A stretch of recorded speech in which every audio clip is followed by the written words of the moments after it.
You ever get one of those texts that just feels a little bit off? Well, today we're going to decode the secret language of online scammers. We are going to tear down their entire playbook word by word so you can spot a con before it ever gets near your wallet.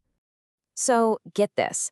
Since just December 2020, shoppers in the UK alone have lost over £60 million to online fraud.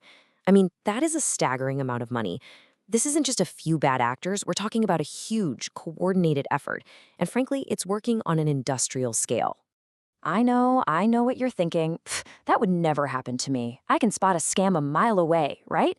Well, what if I told you that exact feeling, that overconfidence, is one of the most powerful tools a scammer has?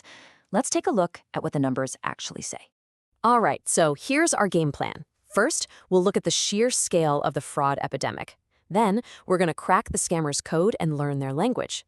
After that, we'll dig into the psychology they use to trick us, point out some other dead giveaways, and wrap it all up with a simple checklist to keep you safe. So, let's kick things off with the fraud epidemic. And really, it's not just about how many scam messages are flying around. It's about this dangerous gap between how safe we think we are and how vulnerable we might actually be. Think about that for a second. Nearly 3 out of every 4 people have been targeted directly. So this isn't some rare thing that only happens to a few unlucky folks. Nope, it's a constant, widespread barrage that pretty much everyone is dealing with. And here it is. This is that crisis of confidence I was talking about, laid out plain as day. Look at this first bar.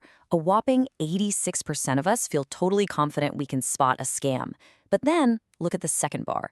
When put to the test, 1 in 6 people were actually fooled. That huge difference between the two, that's the sweet spot where fraudsters make their money. Okay, now for the main event. It's time to learn the secret language of fraud, what some researchers have playfully called fraudulise.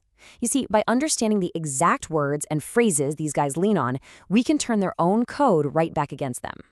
Now, the interesting thing here is that on their own, these words look pretty harmless, right? Account, delivery, payment. But linguistic analysis of thousands of scam messages has shown these are the top 10 most common words they use. So the real red flag isn't seeing one of them, it's seeing a bunch of them together. If you get a message talking about your account, payment, and information and telling you to do something now, yeah, your alarm bell should be screaming. They also have their go-to phrases, and you can start to see a pattern, can't you? It's all about one of two things: getting your personal details, like account information or billing information, or rushing you into an immediate action, like click here. And of course, that little bit of bait, the promise of a winning prize or a gift card. Let's drill down even deeper with a linguistic concept called collocations. It's just a fancy term for words that really love to hang out together, especially in scam texts. Things like update information or send here. They're designed to sound official, but they're really just the building blocks of a scam. Okay, so we know what words they use, but the real question is, how are they using them to mess with our heads? Now we're moving from the dictionary to the psychology. This is all about the strategy behind the words. To figure this out, researchers use something called move analysis. The easiest way to think about it is like diagramming a sentence in English class.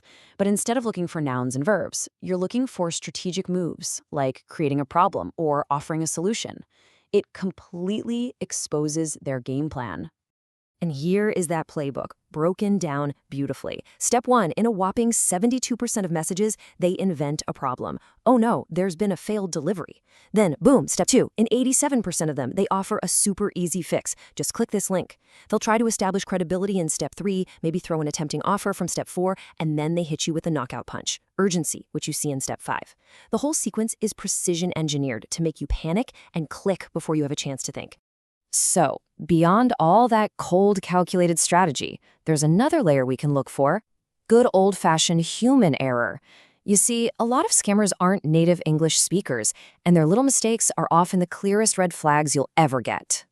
Seriously, if you ever see the phrase, "would you kindly," in an unexpected text or email, you can be almost 100% certain it's a scam. It's just so formal and old-fashioned. It sounds like something out of a Victorian novel, not a text message from your bank. It's a classic tell.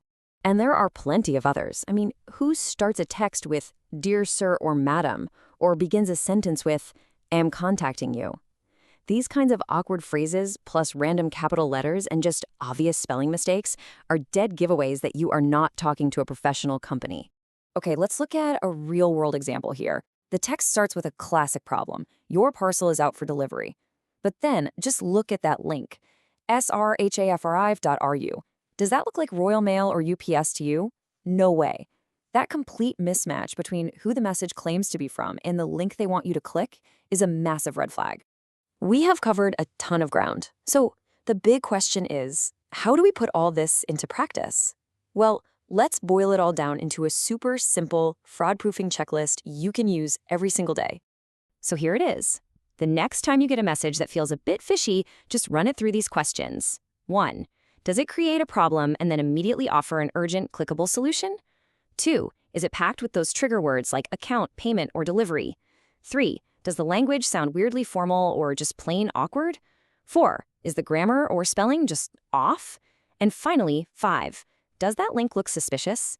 If you answer yes to even one of these, your next move is easy. Just delete it. And that brings us to one final, pretty unsettling thought. We've learned how to spot the human errors in these messages, right? The bad grammar, the weird phrasing.